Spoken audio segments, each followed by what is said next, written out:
Welcome to Workplace Psychology with Dr. Martha Greidick. I'm Dr. Martha Greidick. This podcast examines work-related topics through the lens of industrial and organizational psychology. While many of the ideas presented here may be seen as relevant to white-collar employees and their employers, the topics presented may be relevant across many different industries. Additionally, the ideas presented here may be relevant to situations outside of the workplace. I suggest that you examine the ideas presented here, apply what makes sense to you, and simply discard the rest. Taking regular breaks while at work is nothing new. For many years now, our work days have been interrupted with regularly scheduled breaks. Most often, that would be a lunch break or some kind of a meal break about halfway through our workday, and two additional shorter breaks, one during the first half of our workday and the second one during the second half of our workday.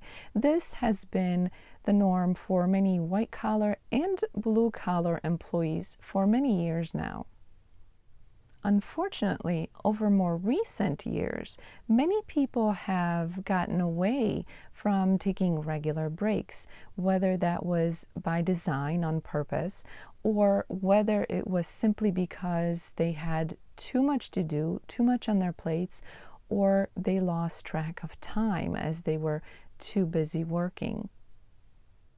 While that may not be a problem if it happens once in a while, if we forsake taking breaks on a regular basis, meaning we never take breaks or hardly take breaks, that has proven to be fairly detrimental to our work experience. Over the last couple of years, as we've all faced a pandemic, we have come to realize how important our health is, both our physical health and our psychological health. As a result of such realizations, we have come to have a new appreciation for taking breaks while we're at work. One of the most recent topics of conversations in this area are wellness breaks. Where in the past, people may have taken a break to have a cigarette or to go grab a coffee, today's focus is more on improving health and well-being or maintaining health and well-being rather than indulging in perhaps a mindless activity that doesn't serve us, and especially that doesn't serve our health.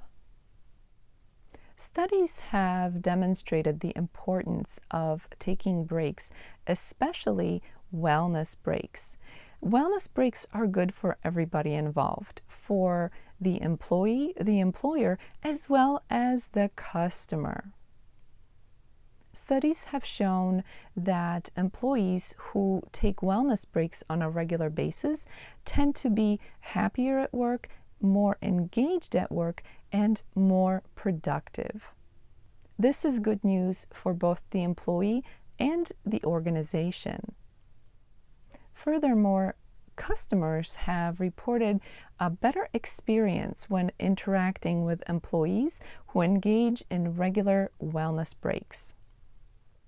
It's easy to see how incorporating wellness breaks into the workday is a win-win-win for everybody involved, meaning the employee, the employer, and the customer. So what exactly are wellness breaks? Well, they're pretty self-explanatory. They're breaks that focus on wellness instead of doing things that don't necessarily serve us, such as smoking, for example. Wellness breaks, to some degree, can be limited only by your imagination. Wellness breaks don't have to be very long, maybe just a few minutes at a time. And they can be incorporated into the workday more frequently. So perhaps one could take a wellness break every 90 minutes or every 2 hours. And the wellness break could be anywhere from 5 to 10 minutes long. What would a wellness break look like? That's really up to you.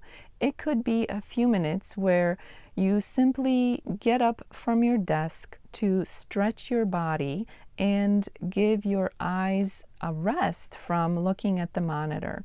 You could get up and walk around the office, walk around outside if the conditions permit, if there is somewhere to walk around outside and the weather permits it. You could have a water break where you stretch your body and have some water, again, giving your body a break from sitting in one position looking at a monitor. A wellness break could incorporate some quiet meditation, maybe just a few minutes of closing your eyes and engaging in a meditation, a short meditation. There are so many apps that we can download onto our smartphones that the possibilities are endless. We can engage in a guided meditation or a quiet meditation pretty much at any time that we can take a break. Wellness breaks can incorporate breathing exercises where you take a few minutes to do some mindful breathing. And again, technology comes to the rescue with many options in terms of apps that are available for our smartphones to guide us through some breathing exercises. A wellness break can include physical activity. I've already mentioned the idea of walking around the office or walking outside, but some companies have exercise rooms or exercise equipment on site where an employee can use a treadmill or a stationary bike, something to engage their bodies. Other companies have quiet rooms or yoga rooms available for their employees. And if you have your own office or if you're working remotely from home, you can engage in something like yoga or physical type of exercise using a stationary bike or a treadmill if you have that available at your home or at your office. A wellness break could be something as simple as going outside to sit on a bench, just to be under a tree or near nature, maybe feed some birds. You can see how simple a wellness break can be, and it's entirely up to you how you spend your wellness break. Again, it doesn't have to be long, it doesn't have to be complicated, and it can be different from one day to the next, from one break to the next. The idea is to give your mind and your body a break from the work that you're doing. Taking regular wellness breaks can be tremendously beneficial for our physical and psychological health. It's not difficult to see how we could be happier, more relaxed, more productive at work, and how that experience would then translate to our customers who interact with us. What other kinds of wellness breaks could you enjoy? You might choose to spend a few minutes reading, and this means something that you would read for fun, not necessarily for work. Whatever the topic, that's your choice entirely, as long as it's something enjoyable and non-work related that would be best suited for a wellness break. You may want to take a laughter break, whether you watch a few minutes of a stand-up performer or maybe some funny cat videos, whatever your choice is. Taking a laughter break can be really great to enhance the work experience, as long as you keep it respectful, keep it to a few minutes, and make sure that you're not disturbing others with your laughter. You can enjoy a few minutes here and there throughout the week as you take laugh breaks as part of your wellness breaks. As you can see, taking wellness breaks is a good idea for many reasons.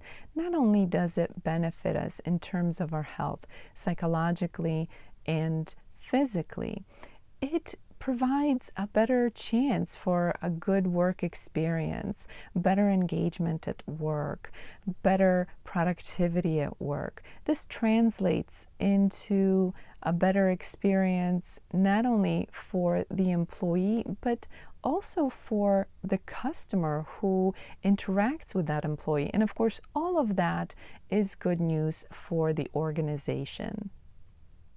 As today's episode comes to an end, let's review what was discussed. Taking breaks throughout the day while at work is nothing new. This is something that has been done for many, many years. And although some of us have forsaken taking breaks on a regular basis, facing the pandemic has given us an opportunity to recognize the importance of taking breaks, specifically wellness breaks. Wellness breaks can vary. They don't have to be very long. They can be just a few minutes long at a time, and they can be taken every 90 minutes to maybe every 2 hours.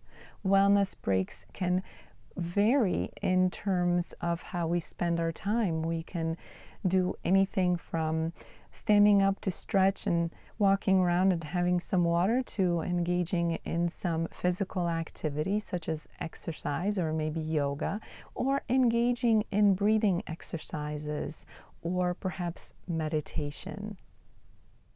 Research has shown that there are many benefits associated with wellness breaks. These benefits are as important for employees as they are for employers and customers who interact with the organization and its employees. As the week unfolds, I invite you to examine your own break-taking practices while at work. Do you already take wellness breaks? If you do, where could you improve your practice?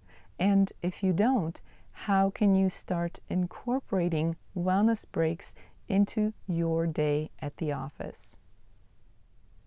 Thank you for joining me today. Please subscribe to this podcast. I hope that you will join me again next time. Until then, I wish you joy and well-being.